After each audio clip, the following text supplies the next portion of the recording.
ये कहानी एक लड़के के बारे में है जिसका नाम होता है एरन। एक दिन एरन हाइकिंग के लिए एक जगह पर जाता है और वो जगह पूरी तरह से वीरान होती है। वहाँ पर दूर दूर तक कोई भी नहीं होता और जब एरन हाइकिंग कर रहा होता है तो तभी उसे वहाँ पर दो लड़कियाँ दिखाई देती हैं। असल में ये लड़कियाँ अपना रास्ता भूल गई थी। तब एरन उनसे पूछता है क्या मैं तुम्हारी कुछ हेल्प कर सकता हूँ। तब ये कहकर फौरन एरन उन लड़कियों के पास जाता है। यहाँ पर एरन उनकी हेल्प करते हुए उन्हें सही रास्ता बताता है और फिर वो इन्हें गाइड करते हुए इन्हीं के साथ आगे के सफर पर निकल जाता है। और जब ये काफी आगे निकल जाते हैं तो एरन इन्हें बताता है कि मैं एक और रास्ते को जानता हूँ और मैं गारंटी देता हूँ कि आपको सफर में बहुत मजा आने वाला है। और अब ये तीनों माउंटेन पास के जरिए आगे बढ़ना शुरू कर देते हैं और ये रास्ते काफी नैरो यानी तंग होते हैं। और जब ये तीनों थोड़ा आगे पहुँचते हैं तो एरन वहाँ से कूद जाता है। तब ये देखकर वो दोनों लड़कियाँ डर जाती हैं क्योंकि उन्हें ऐसा लग रहा था कि शायद एरन गिर गया है। लेकिन तभी एरन नीचे से उन्हें आवाज लगाता है। असल में वहाँ पर बहुत सारा पानी था, वो जगह एक पूल थी। अब एरन उन दोनों को भी नीचे कूदने के लिए कहता है। तब ये दोनों लड़कियाँ एक एक करके पानी में कूद जाती हैं और ऐसा करने में उन्हें बहुत मजा आता है। वो वहाँ पर काफी एंजॉय कर रहे होते हैं। इसके बाद ये तीनों अपने सफर पर आगे निकल जाते हैं। अब वहाँ से निकलने के बाद एरन को हाइकिंग के लिए आगे जाना होता है और उन दोनों लड़कियों को अपने घर जाना होता है। तो इसीलिए ये लोग यहाँ पर अलग अलग होने से पहले सेल्फी बनाते हैं। एरन उनसे पूछता है क्या हम लोग दोबारा कभी मिलेंगे। तब उनमें से एक लड़की कहती है कि कल हमारी रात एक पार्टी है जिसमें कि तुम भी आ सकते हो। इसके बाद एरन उन दोनों लड़कियों को गुड बाय कहकर वहाँ से निकल जाता है। एरन अब माउंटेन पास से आगे बढ़ रहा होता है। वो काफी खुश होता है, वो इस हाइकिंग को काफी एंजॉय कर रहा होता है। लेकिन यहाँ के रास्ते बहुत ही ज्यादा तंग और खतरनाक होते हैं। और जब एरन दो तंग पहाड़ियों से नीचे उतरता है तो वहाँ पर एक बड़ा सा पत्थर होता है और जब एरन उस पत्थर का सहारा ले रहा होता है तो तभी वो पत्थर खिसक जाता है, जिसकी वजह से अब बेचारा एरन नीचे गिरने लगता है। और वो पत्थर जिसका एरन ने सहारा लिया था वो भी उसके साथ साथ आकर उसके हाथ पर गिर जाता है, उसके राइट हैंड पर। और अब एरन का हाथ दो तंग पहाड़ियों के बीच में एक पत्थर के नीचे फंस जाता है। अब हालांकि उसे ज्यादा चोट तो नहीं लगी थी लेकिन उसका हाथ वहाँ से निकल ही नहीं रहा था। वो अपने हाथ को वहाँ से निकालने की बहुत कोशिश करता है लेकिन वो इसमें नाकामयाब ही रहता है। और जब एरन को रियलाइज होता है कि अब उसका हाथ यहाँ से नहीं निकल सकता तो इसीलिए वो उन दोनों लड़कियों को चिल्ला चिल्ला कर आवाजें लगाने लगता है। लेकिन अनलकीली उसकी आवाज वहाँ से बाहर नहीं जा सकती थी क्योंकि ये सारे नैरो माउंटेन्स हैं और यहाँ से आवाज को बाहर पहुँचाना जहाँ पर दूर दूर तक कोई इंसान, जानवर, यहाँ तक कि बर्ड्स का भी नामो निशान नहीं है, ये ऑलमोस्ट इम्पॉसिबल था। इसके बाद एरन अपना बैग खोलता है और उसके पास हाइकिंग का जितना भी सामान होता है वो उन सबको बाहर निकाल लेता है। उसे यहाँ से किसी भी सूरत निकलना होगा क्योंकि वो जानता था कि शायद यहाँ पर कई महीनों तक कोई भी ना आए। अब जो सामान उसने बैग में से बाहर निकाला होता है उसमें एक नाइफ भी होता है। तो वो उस नाइफ की मदद से चट्टान को साइड से तोड़ने की कोशिश करता है लेकिन ये चट्टान तो काफी हार्ड थी, इतनी ज्यादा ठोस थी कि उसे जरा भी कुछ नहीं होता। और साथ साथ ये भी कि उसका राइट हैंड वहाँ पर फंसा हुआ था, इसीलिए उसे उल्टे हाथ से काम करने में भी काफी प्रॉब्लम आ रही थी। लेकिन फिर भी एरन हार नहीं मानता, हिम्मत नहीं हारता और वो लगातार उस चट्टान को तोड़ने की कोशिश कर रहा होता है। और इसी दौरान उसका नाइफ उसके हाथ से छूटकर नीचे गिर जाता है और वो उस नाइफ को हाथ से नहीं उठा सकता क्योंकि वो नाइफ उससे काफी दूर होता है। लेकिन फिर भी किसी तरह दिमाग लगाकर वो उस नाइफ को अपनी तरफ खींच लेता है और एक बार फिर से चट्टान को काटने लगता है। लेकिन वो इस काम में पूरी तरह से नाकामयाब रहता है। अब क्योंकि वो चट्टान इतनी ठोस थी कि उसकी नाइफ की धार भी पूरी तरह से खत्म हो चुकी थी। और अब देखते ही देखते रात हो जाती है और एरन को यहाँ पर फंसे हुए काफी घंटे गुजर चुके थे। उसे कुछ समझ नहीं आ रही थी, उसे कुछ नहीं पता था कि वो यहाँ से कैसे निकल सकता है। इसीलिए वो लगातार अपने हाथ को वहाँ से निकालने की कोशिश करता रहता है। ऐसे ही करते करते अगली सुबह भी हो जाती है और अब यहाँ पर एरन को फंसे हुए 25 घंटे हो गए थे लेकिन स्टिल उसे निकलने का कोई रास्ता नहीं मिल रहा था। लेकिन फिर वो अपने कैमरा को ऑन करता है और उसमें रिकॉर्डिंग करना शुरू करता है जिसमें वो कहता है कि पिछले 25 घंटों से मैं यहाँ पर फंसा हुआ हूँ और कोई भी नहीं जानता कि मैं यहाँ पर हूँ क्योंकि मैंने अपने यहाँ पर आने का किसी को भी नहीं बताया था। साथ साथ मेरे पास खाने का सामान भी बहुत ही कम है और पीने के लिए भी सिर्फ 400 से 500 ml पानी है। अब जब वो ये सब कुछ रिकॉर्ड कर रहा होता है तो उसे ऊपर से किसी की आवाज सुनाई देती है। इसी वजह से एरन जोर जोर से चिल्लाने लगता है लेकिन उसका चीखने का चिल्लाने का कोई फायदा नहीं होता क्योंकि वहाँ वहाँ पर तो कोई होता ही नहीं है। कुछ घंटों के बाद वहाँ पर फिर से रात हो जाती है, जहाँ पर एरन को भूख लगने लगती है और उसके पास खाने का जितना भी सामान बचा हुआ था वो उसे खाने लगता है। तब उसे याद आता है कि आज रात उन लड़कियों ने मुझे पार्टी में इनवाइट किया था, जहाँ पर जाहिर सी बात है कि वाइन भी होगी। और अब एरन उस पार्टी को इमेजिन करने लगता है और तो और वो अपने आप से बातें भी करता है।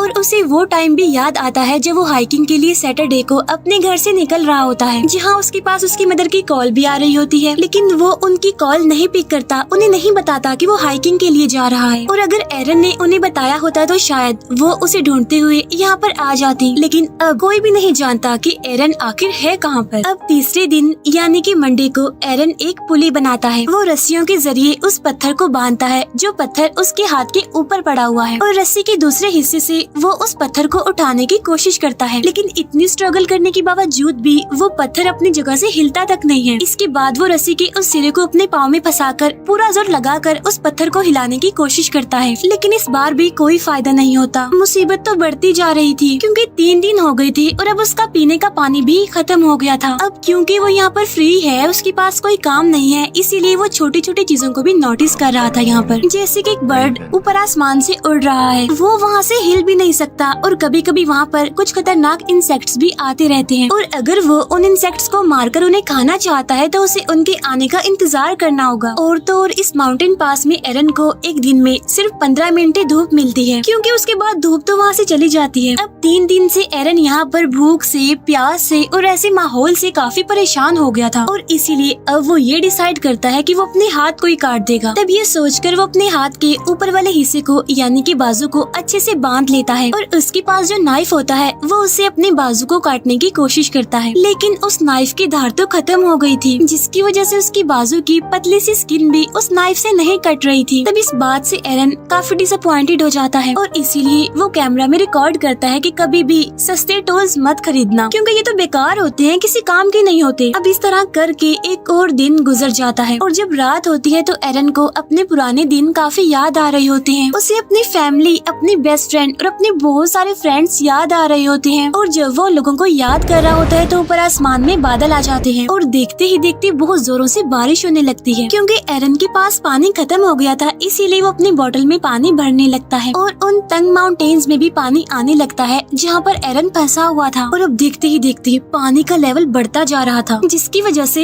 एरन उसमें डूबना शुरू हो जाता है। अब क्योंकि पानी में ग्रेविटी कम होती है, इसीलिए हम भारी से भारी चीज को भी आसानी से उठा सकते हैं। तब एरन भी पानी के अंदर जाकर उस पत्थर को उठाने की कोशिश करता है, और काफी मुश्किलों के बाद वो उस पत्थर को उठा लेता है, जिसकी वजह से फौरन उसका हाथ भी वहाँ से बाहर निकल जाता है। तब एरन वहाँ से निकलकर अपनी गाड़ी की तरफ भागता है। वो अपनी गाड़ी में बैठकर उस जगह से निकल जाता है, लेकिन ये सब कुछ एक ड्रीम था उसका, क्योंकि ऐसा कुछ नहीं होता। अभी भी वो उन्हीं माउंटेन पास में फंसा हुआ था, और वो एक बार फिर से जोर जोर से चिल्लाने लगता है। अब क्योंकि उसे यहाँ पर फंसे हुए काफी दिन हो गए थे, इसीलिए उसे अजीब तरह के ड्रीम्स और हेलुसिनेशंस होने लगती हैं। एरन को यहाँ पर फंसे हुए 4 दिन हो गए थे, और ये होता है उसका 5वां दिन, इसीलिए उसका बिहेवियर, उसका मेंटल बैलेंस काफी चेंज हो जाता है। वो अपने आप से बातें करता है, कमेंट्री करता है, हंसता है, और ये भी बताता है कि अगर उस दिन मैंने अपनी मदर की कॉल रिसीव की होती, उन्हें मैंने बताया होता कि मैं यहाँ पर आ रहा हूँ, तो शायद आज मैं यहाँ पर फंसा हुआ ना होता। और जिस शॉप से मैंने हाइकिंग का सारा सामान लिया था, वहाँ के शॉपकीपर को भी मैंने कुछ नहीं बताया था, और अगर उसे पता होता इसके यहाँ आने का, तो शायद वो एरन की मिसिंग होने की रिपोर्ट करवा देता, जिसकी वजह से कोई ना कोई तो उसे यहाँ पर ढूंढने आ ही जाता। यहाँ पर एरन अपने पेरेंट्स से कहता है कि मैं आपसे बहुत प्यार करता हूँ। असल में एरन ये सब कुछ इसीलिए रिकॉर्ड कर रहा होता है क्योंकि उसकी यहाँ से निकलने की उम्मीदें खुद भी खत्म हो चुकी थी, क्योंकि वो भूखा भी है, प्यासा भी है, उसकी बॉडी में जान नहीं है, और ये इतना बड़ा पत्थर जो है जिसे वो मूव भी नहीं कर सकता, उसने एरन को जैसे यहाँ पर कैद ही करके रख दिया है। अब एरन एक बार फिर से अपने हाथ को बांधता है, और वो नाइफ जिसकी धार पूरी तरह से खत्म हो चुकी है, वो उससे अपने हाथ को काटने की कोशिश नहीं करता, बल्कि वो नाइफ की फ्रंट साइड से अपने हाथ पर स्टैब करना शुरू कर देता है। वो नाइफ को इतने अंदर तक गाड़ता है कि वो उसकी हड्डी तक पहुंच जाता है, जिसकी वजह से उसका खून निकलने लगता है, लेकिन इससे आगे एरन कुछ भी नहीं कर पाता मजीद। और अब इस तरह से